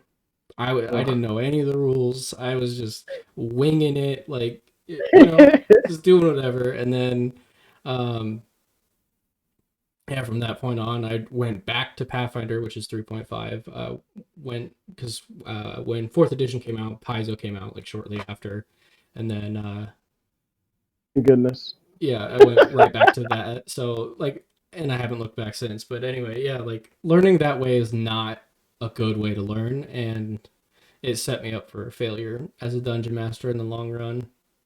So like whenever I Sound have like new you're a players or new pro. dungeon masters, I definitely am like put the training wheels on. Like, all right, this is how you do it. And um, actually, kind of talking about it, that's one of the reasons uh, I'm designing a tabletop role playing game. Designing one, and one of my like big design characteristics is I really want it to be super simple to jump into, super simple to like make a character within 5 minutes, really simple, not have a lot of dice involved with character creation, not have a lot of bloat when it comes to all the numbers and charts and stuff like that. It's just this is your character, we jump right into the game. So Yeah, that that's sounds great because definitely the way I tend to go. yeah, I like actually in my current game, one of my longtime players, he dropped out early and now he's trying to get back into the game, but he's never really played fifth edition. But he has the book, and he like all today we've been messaging back and forth as far as the steps he needs to take to making a character. And I realize how complicated it is for someone who isn't familiar with it. And so a game that can just drop you into like, because overall all the making of a characters and picking feats and rolling stats, none of that's important. All of that is just the building blocks for you to get in and play the game, the steps for you to like actually participate. And so a game that can let you and like just drops you into it like very quickly, let you get to the part that you're there for, which is the role playing. So I'm very interested in your system and how you find a way to make character creation easy. Digging Um, it. yeah, like one of the biggest things that I've done is like removed attributes entirely, and it's more of just like like when you're playing a mage, I like the way I'm kind of designing the classes and like the skills and everything like that. It's not a number thing that you ever have to like chase. It's never like a DC that you have to chase or like, you know, with like armor class or something like that.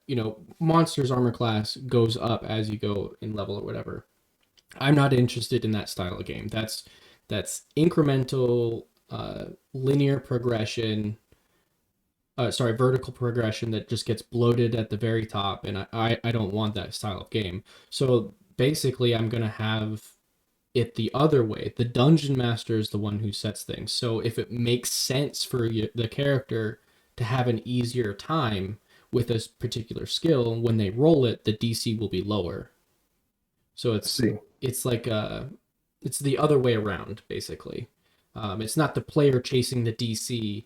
It's the DC adjusting to the player. Well, you know what? Honestly, that's how I run my D&D games. Like if the character is a high level rogue, then even if the lock has a DC of 12, high level rogue, 12 should be easy. I'm not going to make you roll. You pick the lock. Like you're high level now. Picking locks is what you do. Yeah, I do You the same thing. pick locks. Like that's how it should always be. But I know not all game masters do that. It, Definitely. well, So making that part of the game is dope. yeah, that's the thing is like once it's a part of the game and like in the core rule set, it's going to determine like how like you and I do that just through experience of running the game. Like it makes sense for us, but Right, but it's you're right. not A newer player won't know that because it's not codified in the rules. yeah, so that's basically what I'm trying to do is just take all the weird tricks that dungeon masters use all the time and just turn that into a system that's kind of more freeform storyteller oriented instead of a combat simulator. Right. That Dungeons and Dragons is, because that's all it That's is. be Like all of your character advancements are related to combat in some way. yeah, that Just does you definitely have a point. yeah. I want role Like play advancements.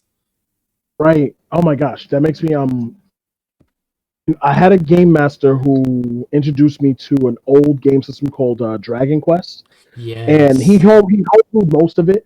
But I really liked so many aspects of Dragon Quest. But the game he ran, that first game of Dragon Quest we played, he had a whole chart which listed how players could earn experience, and killing monsters was like worth 25 experience. So it didn't matter what kind of monster you kill. Killing a monster was just 25 experience. But overcoming an obstacle using diplomacy was worth 150 experience. Or finding a way to complete the mission without killing anybody was worth 200 experience. And so it encouraged players to think outside of combat is the answer to everything. I really like that about his game. Like I think he made the chart himself, but just the idea of like Dungeons and Dragons. Like if you look into like experience is tied to monsters, and so as a game master, you have to actively make an effort to set up experience for players to gain outside of combat. But the game itself, at its base core, is like, well, you want experience, kill monsters, and I think it that kind of put that negatively reinforces that killing in combat is what the game is about when it could and should be about way more because we call it role playing, ROLE, but rules as is it's closer to ROLL. It's closer to just rolling the dice as opposed to playing the character. So yeah, Yeah. codifying a game where you encourage role playing over dice rolling is something I think like there's definitely players who want to fight monsters all day, but there's vast array of players who want something in between or want to act. They want to role play ROLE. So I'm definitely I'm liking the idea of making a game that is focused more on the wider aspects of role playing as opposed to just rolling dice. Yeah. Hope I mean I'll let you be a playtester. Definitely, I'm interested. But I'm not nearly done enough. I'm right now. I think I'm kind of just stuck on the classes, because I'm kind of condensing all of the classes, like classical classes, down to five, and then they're just going to be like there really isn't a difference between a sorcerer and a mage, or sorry, a sorcerer and a wizard, ultimately. And so like I Right. would condense that into just a mage, and then however you decide to build and play out that character, could be more sorcerer oriented or more, wizard oriented. And so just trying to kind of work that out is where I'm kind of stuck, because I want them to, all the classes to be buildable in different directions. I don't want it to just be five Yeah, you don't classes want and then them to be that's it. generic. But Oh, I'm getting so there. talking I'm about getting there. Dragon Quest, I liked how Dragon Quest didn't have classes at all. It was skills. Yeah. So you chose and leveled up skills with like you gained experience to buy ranks in your skills and buy access to other skills, and you combined your skills to make your character, but you weren't a class. You weren't a fighter. You might have skills and you might know how to use a sword, but you could also know how to cast spells. And so you weren't a fighter, and you weren't a they call it on an Eldritch Knight, you were a guy who knew how to, who was trained with a sword, but also trained with magic. And so it's a different mindset where you're not playing these paradigms. You're actually, you're playing a character who is gaining skills through their experience as opposed to playing these archetypes. And so maybe that's a route you might think about instead of having classes. Go more, make it more about building your character from skills as opposed to playing archetypes. So I definitely have thought about that, and ultimately I think I'm leaning away from that because I want this to be very new player friendly.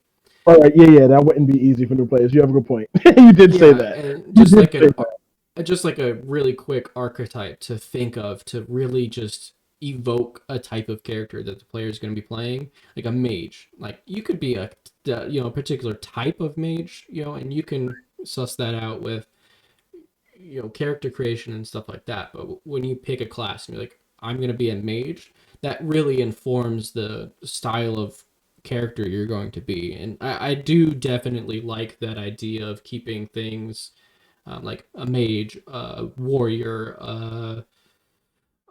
I think I had like a champion instead. I have a what's one of the classes? I'm spacing on it right now, but It's all right. a It's all right. scoundrel. Yeah.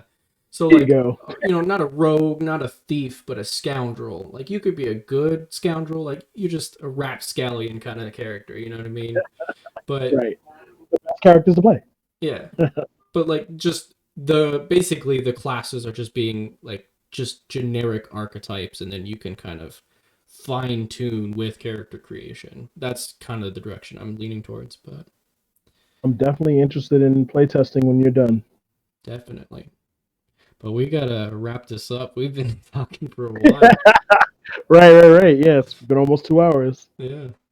So do you have any like last closing remarks? Like any like last topic that you wanna like either reapproach or like a Hmm. one last final word that you want to talk about something else? Um, Really, I just want to say, if you're a new game master and you want to try your hand at the hobby, just be aware that one, there's resources everywhere, but also just be aware that there's no you can't there's no there's this there is a spectrum. So you don't have to be perfect. You can fail, and even if failing, as long as everybody has a good time, and you've done your job. And so I feel like that's important. I feel like that's something that everybody should know, especially players and new game masters, that the goal is for everybody to have fun. And so when I tell a story, it's not just my story. Like, a lot of game masters fall into that pit of, hey, I have this story I want to tell, and you just have to deal with it. But players are part of that story, and players inform that story, and so it's key and vital as a game master you're willing to let the players tell the story with you. Definitely. I guess the one thing that I would like to say, like closing remarks, kind of touching on what you were talking about before.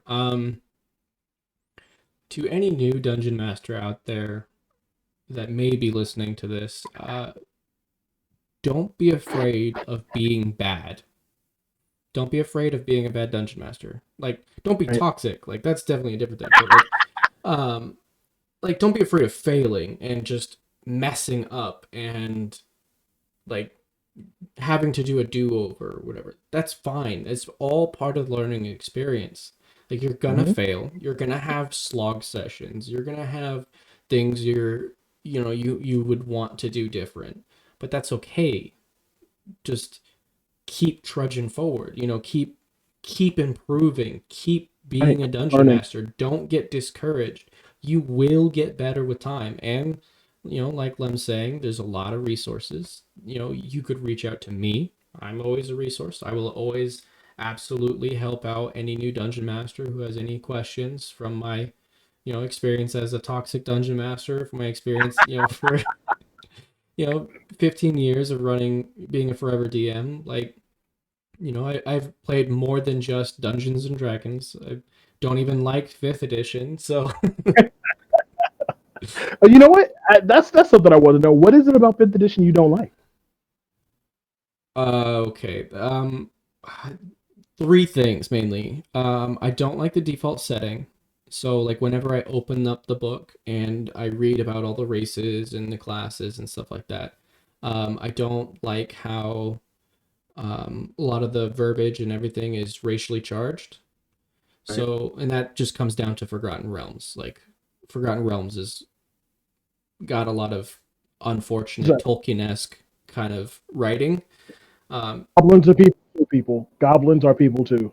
yeah, yeah. So I just whenever I read, like whenever I open the books, I just hate like I can't escape it. You know what I mean? So it's that, and then I don't like the way the system has a lot of bloat. Hit points is where difficulty is largely derived from. So the harder the monster, the higher the CR, just the more hit points it has. And then a lot of the skills and spells and the way the characters are kind of oriented, like very combat heavy, not a lot of role play.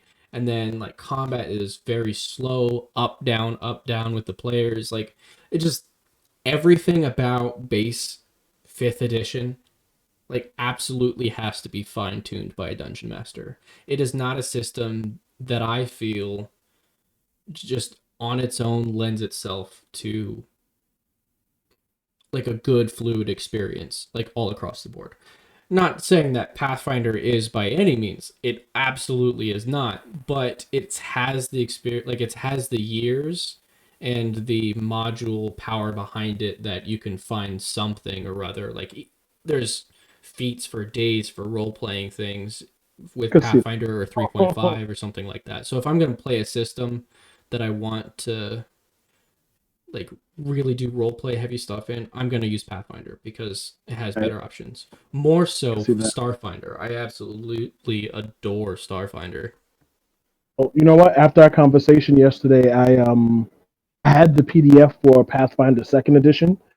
So today during my break at work, I was like flipping through it, and I was like, "Wow, it's a lot. It's a lot of feats in here, and a lot of skills." But I could see that, I'm reminded of playing 3.5 because that's when I really started game mastering.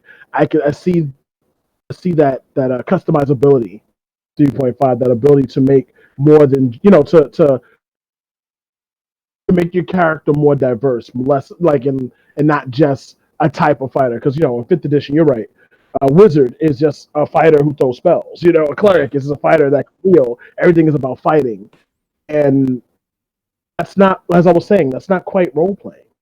You know, yeah. so I can see why you don't like fifth edition. I started with 3.5. I played Dragon Quest for a while, and then I found Troll Lords, Castles, and Crusades. I really liked that. It's very low magic, very simple. I really like Castle Crusades. And then from fourth edition, I tried it. I hated it. Stepped away from it. I tried it again. Realized that I hated it for the wrong reasons. I still don't like Yeah, it. yeah. So And then like fifth edition came out. fourth edition, I feel is an amazing system to steal things from. Right, right, Like right. minions, like the idea of minions, absolutely great All mechanic. the time. All the Yeah, time. all the time. Like and basically like the at will was it at will per encounter and per day abilities just turned into um like once per short rest, once per day, once per long rest kind of thing. Um so like fifth edition already is stealing stuff from fourth edition. It's named something else so people don't realize it. I don't know. I felt like fourth edition was so much like it felt like Wizards were trying to make WoW the tabletop, and like I I felt it so hard. I hated it. I feel like fifth edition steps away from it, but yeah, definitely the abilities per short rest, abilities per long rest is very reminiscent of that same mechanic. But oh my god, I just think I remember playing with a guy, and we used to play theater of the mind. We didn't use maps or boards. We were just like it was all in our heads, and I always encourage players to role play combat. What do you do? You draw your sword and you swing it in a wide arc. What are you aiming for? That kind of thing. And the guy will go, I use spinning blade. That's my at will for this level. I use that today.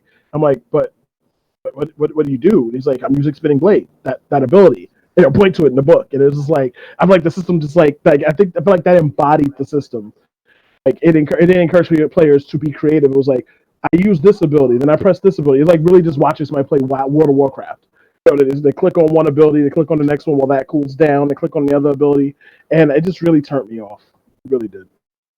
Yeah, but then that's on the players. That's not on the system itself. I feel like the system itself, like you're probably correct in the assumption, or like in the in the like description that like it the system lent itself to that kind of mentality, just the way things were worded.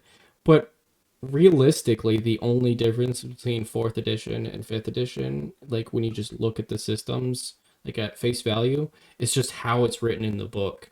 Like fifth edition just has more flavor text. That's all it Ugh, is. and make me throw my fifth edition books in the garbage. You gotta make me go over the Pathfinder. I can feel it already. Fourth edition, all it was just like, all right, this is the stuff you need, nothing else. This is all combat. Like, I mean, that's all anything ever is. Dungeons and Dragons is all combat stuff. So fourth edition was just more of like, we're getting straight to the point.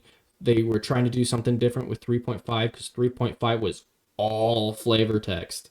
Um, and it ran into a lot of issues with like read as written, read as intended. So I feel like fourth edition, they're like, we're going complete opposite of that. We're just giving the pertinent information, nothing else, small 2 sentence description.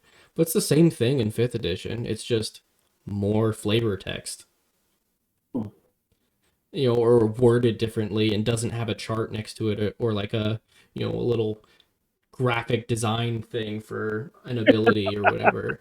Because that was the big thing about fourth edition is like each individual class had like a graphic design, like cut out card kind of things that you could get that were like, all right, I use this ability and it was super easy. It was, I don't know, like there's some arguments for both sides, but I feel like fourth edition, fifth edition are not that far apart. They're just worded differently. If you could see the side eye I'm giving my fifth edition books, like, oh, so you stuck into my home disguised as fifth edition. You're not welcome here. No, but it's funny. In hindsight, a lot of the things I didn't like about fourth edition, um, I don't know. I realized they're actually really useful for my fifth edition game. So as I've said, I feel like I gave it a bad rap and I hated it for the wrong reasons, but I still don't like it. I don't. I still don't. So you just don't like it on principle now. Oh my god, it's more than that. It's little things that are really just my preference. But it what I took my 3.5 game and I converted the character, like we took a session and we converted all the characters from 3.5 to fourth edition, and the like it just felt wrong, and certain things just really rubbed me the wrong way, and like so even just when I think of fourth edition, I feel like I'm biased towards it now. So that might be it. I might just be that biased from that terrible game, but fourth edition is not my friend, and he's not welcome in my home. Teach their own, I suppose. But Absolutely, there's we a can. preference. There's definitely a preference. But yeah, we gotta get out of here. We can keep talking afterward, but we gotta end the show. Not a problem, sir. Not a problem. All right. So we already did closing remarks. So we don't get it again. So Yeah, let's not. Let's not. give yourself a quick shout out again, real quick, and then we'll close it out. Everybody, name is Lemuel. You can, if you're interested in, anything I put out there, you could just find me on TikTok at law.darkwell, or if you're interested in like seeing some of my writing on Wattpad.com, you could find me at LEMUELMCMILLAN. Awesome. And you're watching this, so I assume you know where to find me. Definitely, you can find Dougy the DM on YouTube or listen to him on Spotify. Well, thanks for shouting me out then on my own show. All right. Let's get out of here. Deuces.